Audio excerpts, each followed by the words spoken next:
Shalom, saudara-saudari semua dimanapun saudara-saudari berada. Saya mengajak saudara-saudari semua untuk duduk diam dalam hadirat Allah. Kita akan memulai ibadah kita pada hari ini. Pertolongan kita adalah dalam Tuhan yang menjadikan langit dan bumi, yang tetap setia untuk selama-lamanya. Turunlah atas kita sekalian anugerah dan damai sejahtera dari Allah Bapa, Allah Anak dan Allah Roh Kudus. Kita pujikan suci, suci, suci.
Syukur ya Bapa buat penyertaan-Mu, buat kebaikan-Mu, buat kesetiaan-Mu ya Tuhan. Engkau selalu ada Tuhan bersama kami ya Bapa.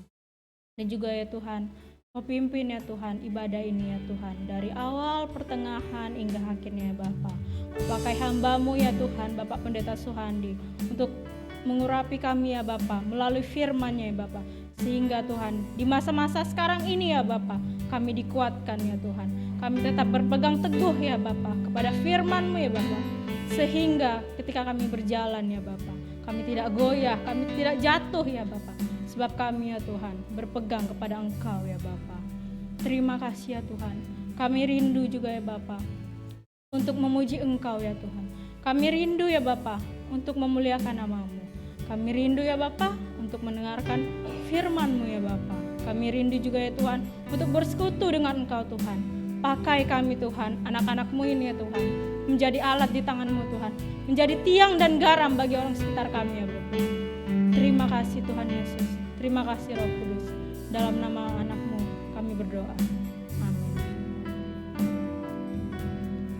Saya percaya kita semua pasti dalam pernyataan Tuhan.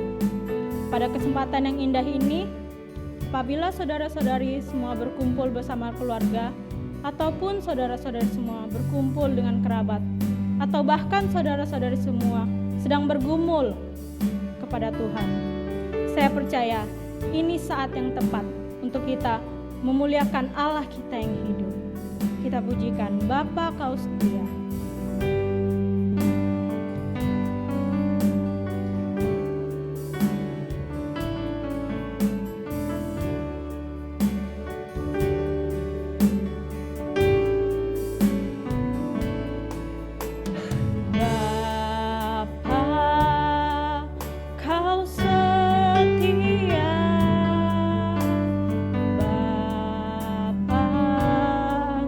Kau mulia.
Sebab Tuhan berbicara kepada kita bahwa mukjizat setiap terjadi buat langkah kita.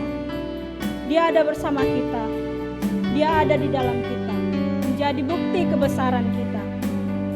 Katakan, Tuhan kau sempurna.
Mari kita sama-sama kita berdoa syafaat. Tuhan Bapa kami yang di dalam surga, kami mau berdoa Tuhan Yesus untuk pemerintahan Indonesia, Pak Jokowi, Amin, para menteri, tentara, jaksa, hakim, polisi, anggota tanggap darurat, kepala-kepala daerah di mana-mana tempat, kami mau serahkan kepada Tuhan. Tuhan berikan kesehatan, Tuhan berkati pengorbanan dan jerih lelah mereka. Berikan mereka hikmat bijaksana, biarlah melalui kepemimpinannya, maka krisis virus COVID-19 ini dapat diatasi dengan baik. Tuhan tolong Tuhan Yesus. Kami berdoa untuk masyarakat Indonesia dari Sabang sampai Merauke. Biarlah kami bisa disiplin, kami bisa sehat, kami bisa tidak menularkan kepada satu dengan yang lain. Tuhan tolong Tuhan Yesus. Tuhan Bapa kami yang di surga, kami berdoa untuk jemaat-jemaat yang kurang sehat, dimanapun mereka berada, kami mau serahkan kepada Tuhan. Terima kasih Tuhan untuk pertolongan Tuhan, untuk jemaat-jemaat yang sudah sembuh, sudah mengalami banyak kemajuan. Terima kasih, nama Tuhan dipuji, nama Tuhan diagungkan. Kami berdoa terus untuk jemaat-jemaat yang sakit, yang darah tinggi, yang ada stroke, ada sakit badan, ada sakit ma, ada sakit kencing manis, sakit asma. Kami mau serahkan kepada Tuhan. Tuhan lawatlah, Tuhan jamah, Tuhan sembuhkan dengan sempurna. Tuhan, kami berdoa untuk jemaat-jemaat yang mengalami krisis pekerjaan, pendapatan. Tuhan tolong, Tuhan Yesus, bukakan jalan supaya mereka diberikan kekuatan, supaya mereka memperoleh jalan keluar daripada Tuhan. Tuhan cukupkan makanan minuman mereka. Tuhan tolong kami supaya di dalam krisis ini kami lebih bergantung, lebih berserah lagi kepada Tuhan Yesus Kristus. Tuhan tolong, Tuhan Yesus. Tuhan, kami mau berdoa untuk pembangunan Tiban 3. Tuhan, terima kasih para tukang, mereka sedang bekerja untuk membangun fondasi. Tuhan tolong supaya mereka diberkati, supaya pembangunan fondasi ini dapat berjalan dengan baik, sehingga bisa menopang bangunan-bangunan berikutnya. Kami berdoa Tuhan untuk orang-orang yang bekerja, orang-orang yang senantiasa mendukung pelayanan ini. Tuhan berkati mereka, berkati keluarga mereka. Kami mau menyerahkan Tuhan semua doa-doa kami, pelayanan kami, hanya di dalam nama Tuhan Yesus Kristus. Amin. Saudara-saudara yang dikasihi Tuhan, apa kabar? Shalom. Saya berharap saudara-saudara semua di rumah bisa sama-sama mendengarkan firman Tuhan, sama-sama beribadah. Saudara yang dikasihi Tuhan, pada hari ini saya menyampaikan firman Tuhan yang diambil dari Yohanes pasal 20 ayat 26 sampai 29. Saya minta saudara-saudara yang di rumah ya mendukung pelayanan ini dengan doa. Saya minta juga saudara-saudara yang sama-sama bertugas juga mendukung pelayanan ini supaya Tuhan sungguh-sungguh beracara di dalam ibadah ini. Adapun temanya yaitu damai sejahtera bagi kamu.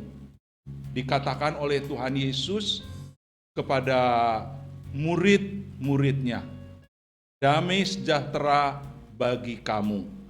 Ya, Yohanes 20 ayat 26 sampai 29. Saudara yang dikasihi Tuhan, kata shalom itu sudah umum. Seringkali pemimpin pujian, ya, orang yang menyampaikan sambutan, hamba-hamba Tuhan, awalnya itu selalu menyapa shalom, saudara. Kalau ditanya shalom itu apa? Ya, belum tentu semua jawabannya seragam. Barangkali banyak orang berpendapat bahwa shalom itu salam. Ya, tidak salah, salam, saudara. Atau shalom itu damai sejahtera, ya. Tidak salah, saudara. Sebenarnya shalom ini berasal dari bahasa Ibrani, ya. Artinya itu kalau shalom itu berarti kita berada di antara sahabat. Jadi di antara teman-teman baik, tidak ada kecurigaan, ya, tidak ada permusuhan, kita bersahabat. Itu shalom, saudara. Tidak ada permusuhan, ya. Shalom juga bisa diartikan damai pada masa mesianik. Jadi shalom itu artinya bisa diterjemahkan damai sejahtera pada saat Tuhan ya berkuasa dan kita sebagai anak-anaknya di surga. Ya, Tuhan sebagai raja di atas segala raja dan kita sebagai umatnya, saudara-saudara. Nah itu ya, keadaan seperti itu disebut shalom juga. Jadi shalom itu adalah damai sejahtera yang sempurna antara umat dengan Tuhan, saudara. Saudara yang dikasihi Tuhan. Kalau diterjemahkan di dalam bahasa Ibrani itu Irene, ya, Irene, ya, itu bahasa Yunaninya. Itu diartikan di dalam bahasa Indonesia kira-kira hubungan yang rukun, saudara. Jadi shalom atau Irene itu adalah hubungan yang rukun, ya, hampir sama, persahabatan, tidak ada permusuhan, ya. Hubungan yang rukun ini bukan hanya antara saudara, ya, tapi juga hubungan yang rukun di antara bangsa-bangsa, ya. Hubungan yang rukun di antara jemaat, saudara. Bahkan hubungan yang rukun dengan bangsa-bangsa orang-orang di dunia. Ada yang menarik ya, pada satu hari saya mendengar orang jual jamu ya. Itu dia mengucapkan salam ya. Ada salam yang lain, tapi kemudian saya dengar sepintas ya, dia mengatakan shalom, saudara. Wah, barangkali ibu jamu ini kalau ditanya apa artinya shalom, belum tentu dia tahu ya, saudara. Tapi barangkali ya, kalau pembelinya orang Kristen, jadi belinya lebih banyak ya, saudara. Ya, tapi shalom ini ya, yang sering diterjemahkan di dalam Alkitab, itu shalom itu artinya selamat, ya, persahabatan, ya, jangan khawatir, ya, damai, ya, kesejahteraan, kemujuran, tentram, damai sejahtera. Jadi kalau Tuhan Yesus memberikan damai sejahtera, ya, itu bahasa Ibraninya shalom, bahasa Yunaninya Irene, ya saudara, Irene, ya, Iren. Makanya suka ada orang Kristen yang namanya Iren, ya, itu damai sejahtera.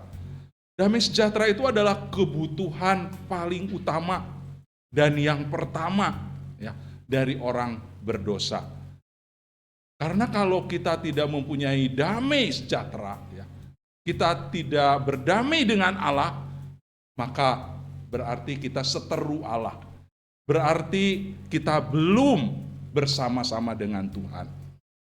Saudara yang dikasihi Tuhan, kita mempunyai damai ya dengan Allah melalui kematian dan kebangkitan Yesus Kristus, ya. Maka kita sudah menjadi satu dalam kematiannya di atas kayu salib dan menjadi satu di dalam kebangkitannya bersama dengan Yesus. Saya akan membacakan ayat 26, Yohanes 20 ayat 26. Ya, ibu-ibu, bapak-bapak, saudara-saudara boleh ikut ya, yang ada di rumah boleh bersama-sama membuka Alkitabnya, membuka HP sucinya, ya, kita akan sama-sama membacanya. 8 hari kemudian, murid-murid Yesus berada kembali dalam rumah itu, dan Thomas bersama-sama dengan mereka. Sementara pintu-pintu terkunci, Yesus datang dan ia berdiri di tengah-tengah mereka dan berkata, "Damai sejahtera bagi kamu." Kemudian ia berkata kepada Thomas, "Taruhlah jarimu di sini dan lihatlah tanganku, ulurkanlah tanganmu dan cucukkanlah ke dalam lambungku, dan janganlah engkau tidak percaya lagi, melainkan percayalah." Ayat 28, Thomas menjawab dia, "Ya Tuhanku, ya Allahku," kata Yesus kepadanya, "karena engkau telah melihat aku, maka engkau percaya. Berbahagialah mereka yang tidak melihat namun percaya." Saudara-saudara yang dikasihi Tuhan,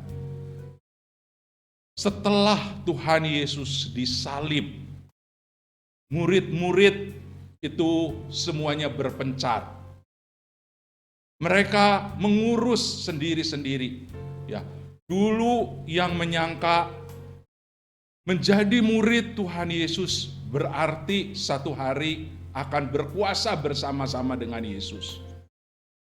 Dulu mereka berpikiran bahwa gurunya ini yang selalu bisa menyelesaikan perkara-perkara dengan mujizat. Kalau dia menjadi pemimpin, pasti tidak ada musuh yang bisa mengalahkan atau menghalanginya. Saudara-saudara yang dikasihi Tuhan, tetapi ketika Tuhan Yesus ditangkap, Tuhan Yesus diadili dan dinyatakan bersalah, harus dihukum mati. Saudara, apa yang terjadi dengan murid-muridnya? Yudas menyangkal, Yudas gantung diri karena sedih, karena dia sudah mengkhianati Yesus, menjual Yesus. Petrus, ya, dia menyangkal Yesus, mengatakan, "Saya tidak kenal dengan Yesus." Dia menyangkal Yesus sampai 3 kali. Saudara-saudara yang dikasihi Tuhan, murid-murid yang lain di mana? Mereka semuanya pada tiarap. Murid-murid pada sembunyi. Murid-murid hanya ingin tahu dari jauh, saudara, tentang Yesus.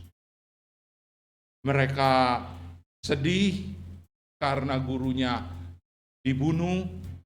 Mereka juga kecewa karena apa yang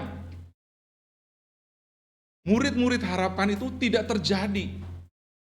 Sekarang gurunya sudah dihukum mati. Saudara-saudara yang dikasihi Tuhan, murid-muridnya benar-benar sedang kecewa, stres. Mereka kacau, saudara-saudara yang dikasihi Tuhan. Beberapa hari ini, ya, diceritakan ada seorang bapak yang bekerja di bengkel, ya. Tapi karena di masa krisis corona ini bengkelnya tidak boleh beroperasi dan banyak karyawan kena PHK. Bapak ini juga termasuk kena PHK, saudara.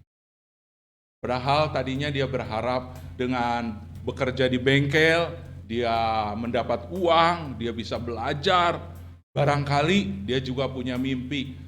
Ya, satu hari saya bisa punya bengkel sendiri. Tapi saudara, kejadian COVID-19 ini, dia di PHK, ya, dia tidak punya uang, saudara. Sampai untuk membeli beras saja, ya, dia harus menjual HP rusak di rumahnya, saudara. Saya tidak tahu apakah dia punya HP yang bagusnya atau yang HP dia punya itu rusak. Ya, tapi dia menyaksikan bahwa dia menjual HP yang rusaknya untuk membeli beras. Sampai bapak yang tinggal di Batam ini menjadi viral dalam beberapa hari ini. Dan saudara, menariknya, ya, banyak orang-orang yang bersimpati dan memberikan dukungan kepada bapak ini. Ada yang memberi beras, sembako, dan yang lain-lain, saudara. Kenapa bapak ini bisa menarik simpati banyak orang, saudara? Saya juga kalau jadi bapak itu bingung, ya, kira-kira bagaimana? Tidak punya uang, ya, tidak punya pekerjaan, tapi harus makan. Ya. Dia tidak menyalahkan perusahaannya yang memberhentikan dia. Dia juga tidak menyalahkan pemerintah, apalagi menyalahkan Tuhan. Tapi apa yang ada pada dia, ya, dia jual. Dia belikan untuk memenuhi kebutuhan sehari lepas sehari, saudara. Saudara-saudara yang dikasihi Tuhan, kalau kita lihat, ya, Apa yang terjadi dengan murid-murid Tuhan Yesus pada waktu itu ada kemiripan dengan kita yang dilanda COVID-19 pada saat ini. Kalau murid-murid ya dalam keadaan kacau, ya, mereka kecewa, ya, mereka benar-benar ya putus asa sampai mereka menyangkal Yesus, sampai mereka ada yang bunuh diri, saudara. Artinya apa? Benar-benar keadaan muridnya itu jangankan ditanya iman, ya, mereka semuanya kacau, saudara. Mungkin saudara-saudara, ibu bapak di rumah tidak sekacau murid-muridnya ya. Kita sudah beberapa minggu tinggal di rumah ya. Ada yang masih harus bekerja karena kantornya, karena perusahaannya, karena dia bekerja sebagai sales. Ya, saudara-saudara yang dikasihi Tuhan. Memang ada perusahaan yang sepi, tapi ada perusahaan malah yang rame, saudara. Tapi pada umumnya, ya, mereka semua juga rame pun bingung. Ya. Rame, banyak yang beli, belum tentu untung, saudara. Apalagi kalau tidak ada yang beli. Saudara yang dikasihi Tuhan, orang pada zaman sekarang ini, ya, di saat ini banyak yang bingung. Banyak juga yang sudah kena PHK. Mereka ya kalau dapat pesangon ya lumayan. Banyak juga yang tidak mendapatkan pesangon, saudara-saudara yang dikasihi Tuhan. Banyak juga mereka tidak bisa membayar hutang, tidak bisa membayar cicilan, saudara yang dikasihi Tuhan. Bagaimana? Mereka tidak tahu, saudara. Banyak orang pada saat ini bingung apa yang harus dilakukan. Bukan berarti bahwa saya sebagai hamba Tuhan tidak bingung ya. Saya berpikir ya, saya pernah belajar dari teman-teman saya ya. Itu kalau orang itu tidak makan ya, tidak makan nasi tapi minum ya, itu kalau sebulan itu masih belum mati loh. Jadi kita tidak makan nasi, ya, tidak makan Indomie, tidak makan sayur, hanya minum air saja. Sebulan itu masih hidup, saudara. Saudara yang dikasihi Tuhan. Tapi orang sekarang lebih takut tidak makan daripada ketularan virus COVID-19. Belum tahu ya, kalau sudah ketularan, saudara. Yang punya uang aja sudah minta ampun luar biasa. Apalagi yang tidak punya uang, saudara. Jangan berharap mendapatkan pelayanan yang istimewa. Jangan harap bisa beli vitamin, bisa beli buah-buahan, bisa beli sayur-sayuran, saudara. Saudara, kalau tidak menularkan kepada istri dan anak, kepada orang tua, sudah bagus, saudara. Saudara yang dikasihi Tuhan. Jangan sampai ya kita kena tular. Jangan sampai ya keluarga kita kena tular. Saudara-saudara yang dikasihi Tuhan. Pada saat ini ya orang lebih takut tidak makan daripada kalau kena tular sih sepertinya mereka tidak mikir gimana nanti. Saudara-saudara yang dikasihi Tuhan. Ya. Pada saat ini orang-orang ya bukan hanya bingung corona atau bingung mencari makan, saudara. Sebenarnya kalau kita sedia beras saja ya, saya berpikiran kalau misalnya kita tidak boleh keluar ya, kita harus di rumah saja, saudara. Yang penting di rumah ada beras. Ya. Beras itu dihemat-hemat supaya bisa tahan lama. Kalau ada telur, lebih bagus lagi, saudara. Kalau ada garam, ya, ada kecap, ya. Saudara-saudara yang dikasihi Tuhan, kita bisa hidup lebih lama, saudara. Saudara-saudara yang dikasihi Tuhan. orang-orang percaya pada waktu itu. Mereka bingung, pemimpin mereka ya sudah dihukum mati, sudah. Mereka semua kacau balau kemana-mana. Sampai akhirnya Tuhan Yesus menampakkan diri, membuktikan bahwa Tuhan Yesus hidup, Tuhan Yesus sudah mengalahkan kematian, Tuhan Yesus tidak mati lagi. Saudara dikasih Tuhan. Murid-muridnya lupa kalau Tuhan Yesus sudah mengatakan bahwa dia harus mati di salib untuk menanggung dosa. Dia akan bangkit pada hari yang ketiga. Ya, saudara-saudara dikasih Tuhan. Walaupun Tuhan Yesus lebih dari 2 kali mengatakan itu, tapi murid-muridnya tidak memperhatikan apa yang dikatakan oleh Tuhan Yesus. Ya mungkin seperti banyak orang Kristen ya sering mendengarkan khotbah, tapi khotbah yang bagus-bagus itu lupa. Yang diingat paling-paling ceritanya, ya ilustrasinya, saudara dikasih Tuhan. Demikian juga murid-murid pada waktu itu. Hal yang penting mereka lupa, saudara. Tetapi ketika Tuhan Yesus bangkit dan memberitahukan bahwa Tuhan Yesus akan menemui murid-muridnya di Galilea, murid-muridnya, oh iya ya, Tuhan Yesus itu bangkit, ya, saudara.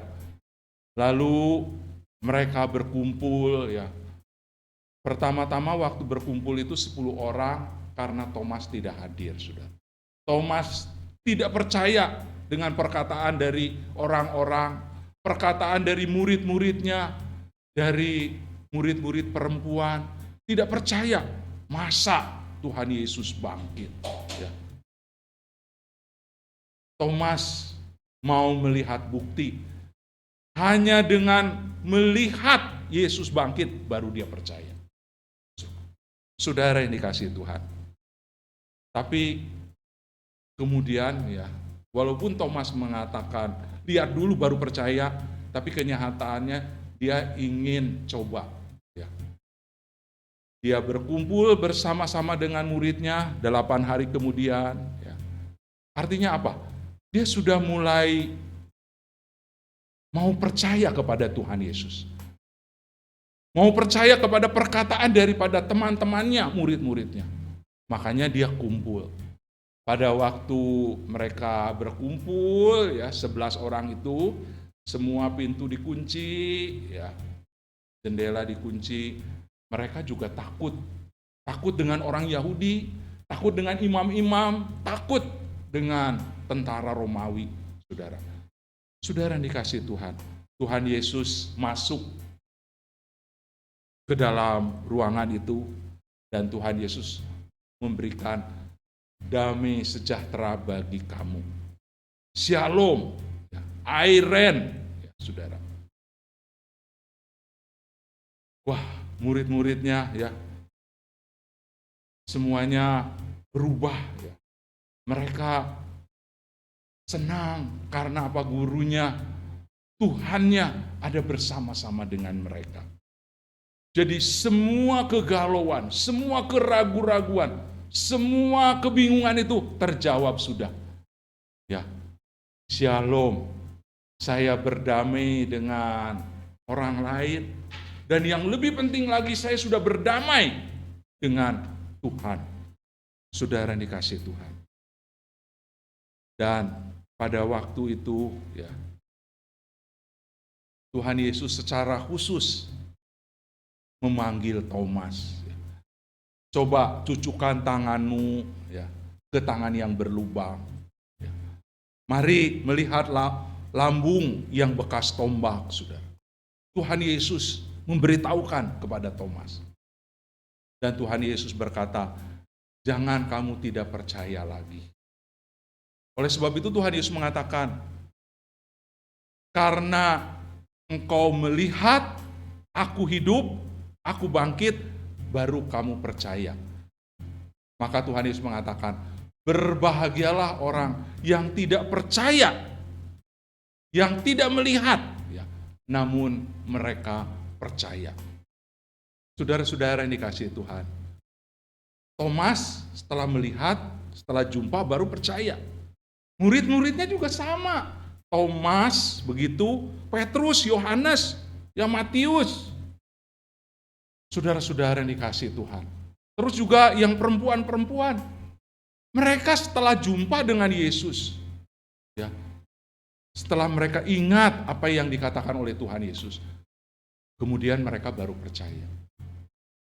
Tapi ada enggak orang yang walaupun tidak melihat, ya, namun mereka percaya kepada Yesus? Saudara yang dikasihi Tuhan. Kita mungkin ya biasa saja. Di dalam kehidupan kita ya lurus-lurus saja. Ya. Tidak ada mujizat yang spektakuler. Ya. Tiap hari baca Alkitab, tiap hari berdoa. Ya. Setiap minggu ibadah, pelayanan, ikut doa dan sebagainya. Ya biasa saja sudah. Tapi mereka percaya kepada Tuhan. Nah, orang yang percaya kepada Tuhan, walaupun ya belum melihat Yesus, Tuhan Yesus mengatakan, berbahagialah.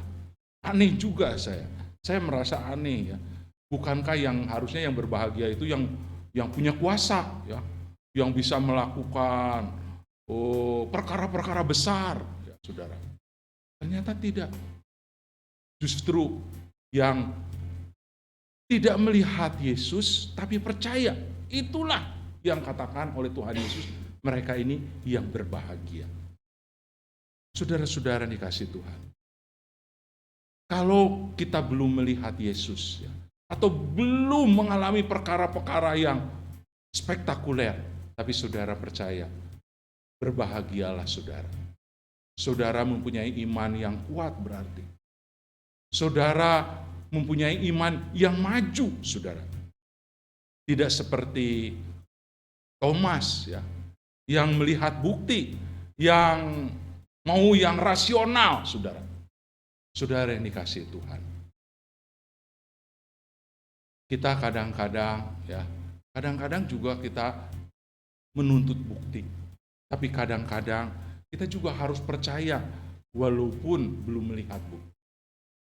Karena sesuatu yang tidak kelihatan belum tentu tidak ada.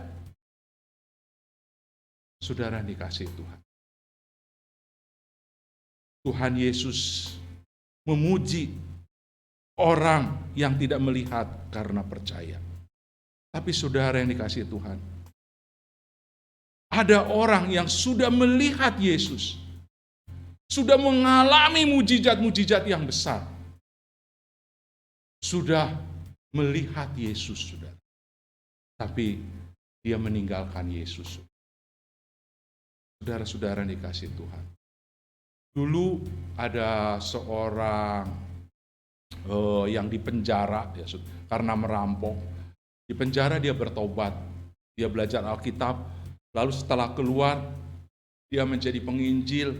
Saya lupa apakah dia akhirnya menjadi pendeta atau tidak ya. Tapi saudara dikasihi Tuhan, beberapa waktu kemudian, bukan hanya dia meninggalkan pelayanannya, tapi dia juga meninggalkan Tuhan, saudara. Padahal bagaimana Tuhan menolong dia, ya. Dia waktu di penjara itu pernah kabur, saudara. Tapi ketangkap. Ya. Sampai dia menjalani hukumannya itu sudah selesai, ya. Akhirnya ya, karena banyak perubahan, karena dia itu baik, ya, jadi dia banyak mendapatkan remisi, saudara. Dia melihat bagaimana Tuhan menolong, merubah seorang penjahat, seorang perampok, ya, sampai akhirnya layak untuk mendapat banyak remisi, saudara. Setelah dia melayani Tuhan, saya yakin orang yang melayani Tuhan pasti dia mengalami banyak bagaimana Tuhan berbicara, Tuhan menolong, Tuhan memimpin dia, tapi dia bisa meninggalkan pelayanan dan meninggalkan Tuhan, saudara. Saudara dikasihi Tuhan. Tapi orang yang pernah mengalami mujizat, orang yang sudah banyak bergaul erat dengan Tuhan, saudara, tidak menjamin bahwa mereka akan setia kepada saudara-saudara yang dikasihi Tuhan. Kita ya mungkin Thomas ini harus lihat bukti baru percaya. Tapi saudara tahu nggak? Thomas itu setia sampai pada akhirnya. Karena apa? Thomas itu ya setelah Tuhan Yesus naik ke surga, di mana pemberitaan Injil itu dilakukan di mana-mana tempat. Menurut sejarah gereja ya, Thomas itu pergi ke India. Itu pada tahun 500 ya saudara. Itu di daerah India ya, di Ceylon ya, itu ada gereja Thomas. Dan di beberapa tempat di India itu ada gereja Thomas. Menurut orang-orang di sana ya, bahwa gereja itu ada karena kesaksian pemberitaan Injil daripada Rasul Thomas. Dan Thomas itu menurut orang-orang di sana, mereka akhirnya mati syahid oleh pemimpin agama di India, saudara. Saudara yang dikasihi Tuhan. Dia ingin melihat bukti. Thomas itu seorang yang rasional, saudara. Tapi setelah dia percaya kepada Tuhan Yesus, dia percaya terus, dia rela mati untuk Tuhan Yesus, saudara. Saudara yang dikasihi Tuhan. Ada baik, saudara, kalau orang percaya Tuhan Yesus tidak langsung, saudara.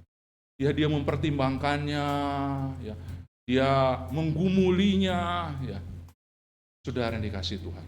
Tetapi ketika dia mengambil keputusan, saya mau percaya Yesus, saya mau terima Tuhan Yesus, saudara yang dikasihi Tuhan, bukan mustahil dia ini akan menjadi orang yang sungguh-sungguh dan setia, saudara. Tidak seperti ya orang yang sudah mengalami mujizat, sudah bertemu dengan Tuhan, tapi meninggalkan Tuhan juga. Kenapa bisa meninggalkan Tuhan, saudara? Biasanya ya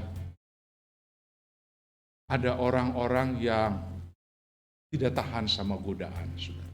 Pencobaan. Pencobaan itu banyak macamnya, saudara.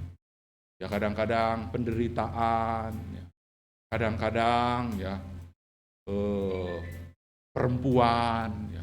Kadang-kadang laki-laki, ya, saudara. Kadang-kadang juga uang. Itu menjadi pencobaan bagi orang-orang percaya kepada Tuhan. Tapi saudara dikasih Tuhan, ada orang yang tidak mau percaya, saudara. Yang hatinya tertutup, saudara. Karena apa? Kenapa ada orang yang hatinya tertutup? Mereka itu sudah punya persepsi tentang Allahnya, saudara. Jadi dia tertutup, kalaupun dia mendengarkan firman Tuhan, dia tidak mendengar tentang Tuhan itu. Saya sering melihat. Atau ada orang yang mempunyai penafsiran yang salah ya terhadap Tuhan, saudara. Seolah-olah ya Tuhan itu adalah yang bisa diatur, yang bisa digerak-gerakan segimana saya, saudara. Saudara dikasih Tuhan. Kalau kita mempunyai penafsiran bahwa Tuhan itu tergantung kita, ya kita salah. Tuhan itu adalah pencipta langit dan bumi. Tuhan itu adalah Allah. Tuhan itu adalah Raja. Tuhan itu adalah Juru Selamat. Saudara dikasih Tuhan. Bukan kita yang mengatur Tuhan, tapi Tuhanlah yang mengatur kita. Tuhan tahu apa yang terbaik buat anak-anaknya. Tuhan tahu yang paling sesuai untuk kita, saudara.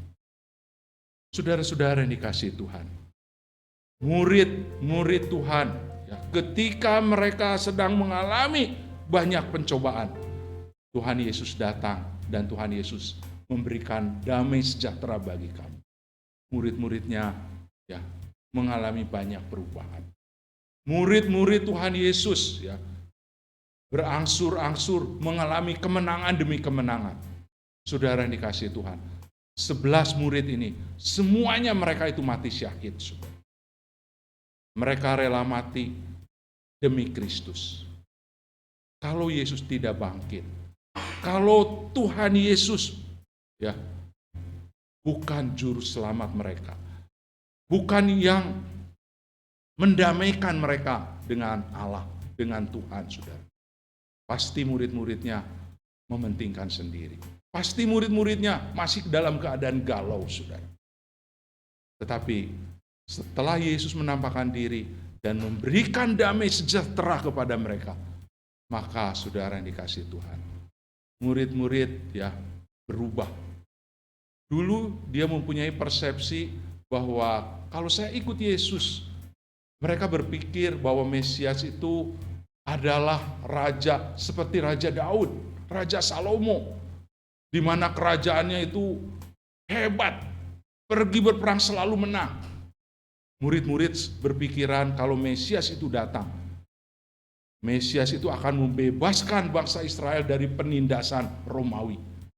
Dan orang Israel itu akan mempunyai raja yang kuat seperti Raja Daud, bahkan lebih dari Raja Daud. Jadi bersifat sementara, bersifat kelihatan, dan dunia, saudara. Nah, kalau murid-murid ini mempunyai pikiran seperti itu, maka murid-murid ini jelas waktu Tuhan Yesus mati, mereka kecewa berat. Saudara yang dikasihi Tuhan, saya yakin dan percaya saudara-saudara yang sekarang dalam krisis, ya, mungkin juga kalau kita berpikiran ya secara jasmania, ya, saya ikut Yesus harus jadi segala berkecukupan, ya, saya punya rumah, punya mobil, punya kebutuhan saya, pokoknya dicukupkan lah. Saudara, ketika mereka ya mengalami krisis, bukan mustahil ya mereka bisa kecewa kepada Tuhan Yesus. Karena apa? Pikirannya jasmani, saudara.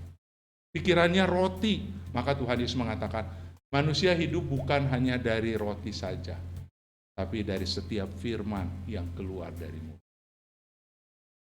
Kenapa murid-murid bisa berubah, saudara, sampai mau mati untuk Kristus? Karena ketika Tuhan Yesus memberikan shalom kepada mereka, damai sejahtera. Damai sejahtera itu bersifat rohani, saudara. Mesianik itu, ya, Mesias itu adalah raja yang kekal, saudara. Yesus itu menjadi Tuhan bukan hanya waktu kita di dunia ini saja, tetapi Tuhan Yesus itu adalah Tuhan ya pada saat kita sesudah meninggalkan dunia ini, saudara. Saudara yang dikasihi Tuhan, kalau kita ya percaya kepada Yesus, kalau kita beriman kepada Tuhan Yesus, bukan untuk zaman sekarang, bukan soal roti, bukan soal makan minum, bukan soal ya yang kelihatan, yang fana, saudara. Maka kita akan berani, saudara, mengiring Tuhan sampai pada akhirnya. Dan kita tidak akan kecewa. Karena apa? Kita mempunyai jaminan hidup yang kekal. Kita mempunyai shalom dengan Tuhan. Kita, saudara, bukan hanya di dalam dunia ini saja, tapi kita akan bersama-sama dengan Tuhan walaupun kita sudah meninggalkan dunia ini. Sehingga saudara-saudara yang dikasihi Tuhan, ada banyak orang-orang Kristen yang melayani Tuhan melalui jadi dokter, perawat, tenaga, ya, sukarelawan. Mereka adalah orang-orang Kristen. Mereka tidak ada mementingkan diri sendiri, walaupun mereka ada ketakutan, ada kekhawatiran. Tapi mereka tahu, saudara, bahwa hidup ini bukan hanya di dunia ini saja, tapi kita mempunyai kehidupan setelah kita meninggalkan dunia ini. Kalau kita mempunyai ya pemikiran shalom, ya, damai dengan Allah yang bersifat rohani, yang bersifat kekal, saudara. Seharusnya kekhawatiran kita lebih sedikit. Ya. Walaupun di dunia ini ya kita bisa saja mengalami kekurangan, pencobaan. Ya. Bahkan kita juga bisa sakit, saudara. Tapi saudara yang dikasih Tuhan, kalau kita mati baik karena sakit atau karena hal lain, ya, kalau kita mempunyai shalom, mempunyai damai sejahtera yang diberikan oleh Tuhan Yesus, maka kita ya, tidak akan terlalu takut, tidak akan kecewa, kita tidak akan terlalu khawatir, saudara. Saya merasa terharu ya, di tengah semua orang rugi ya, ingin mendapatkan bantuan, saudara. Sekarang itu semuanya rugi, saudara. Banyak perusahaan harus tutup. Tutup itu bukan hanya tidak menghasilkan uang, tapi mereka sudah rugi banyak, saudara.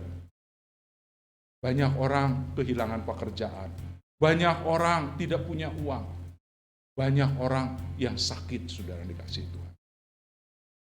Tapi saudara dikasih Tuhan, ada orang yang diberi bantuan sosial oleh pemerintah yang mengatakan apa? Saya terima bantuan ini, tapi saya kembalikan kepada pemerintah supaya bantuan ini dibagikan kepada orang lain yang lebih membutuhkan. Saudara dikasih Tuhan, dia sendiri butuh, tapi dia berikan kepada orang lain yang lebih butuh, saudara dikasih. Kenapa? Karena dia menyadari, saudara, dia mempunyai shalom. Hidup ini bukan hanya di dunia ini saja, tapi juga di dunia mesianik yang akan datang.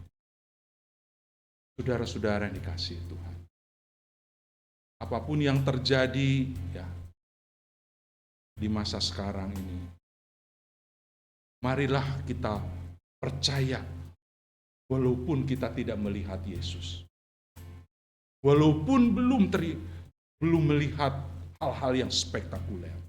Mungkin hal-hal yang kecil kita bisa melihat ini pekerjaan Tuhan.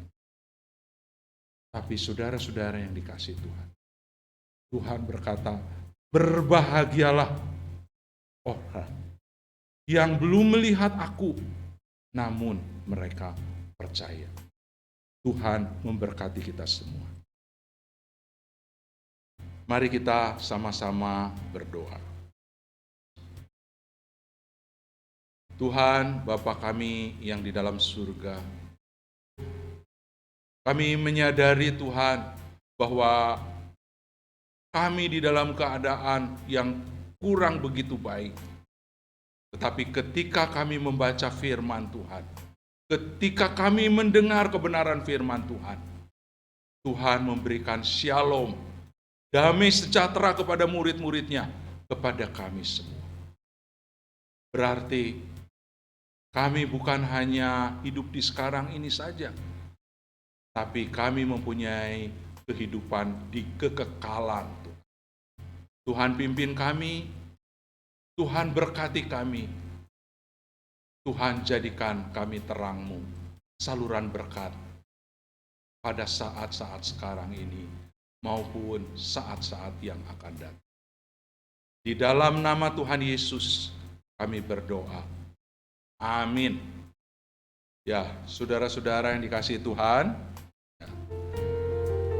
kita sudah mendengarkan kebenaran firman Tuhan.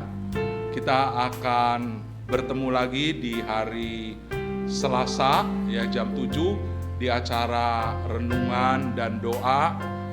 Bila ibu bapak, saudara-saudara ada yang perlu dukungan doa atau perlu untuk ngobrol-ngobrol, saudara boleh menghubungi saya atau ya menghubungi WA saya secara pribadi. Ya. Kami akan memberikan pelayanan dan kami akan mendukung dalam doa. Jadi sebelum ya Kita mengakhiri, mari kita bangkit berdiri dan saudara-saudara akan mendapatkan berkat dari Tuhan. Mari kita bangkit berdiri. Saudara yang dikasihi Tuhan, yang tinggal di rumah masing-masing, terimalah berkat-berkat dari Tuhan.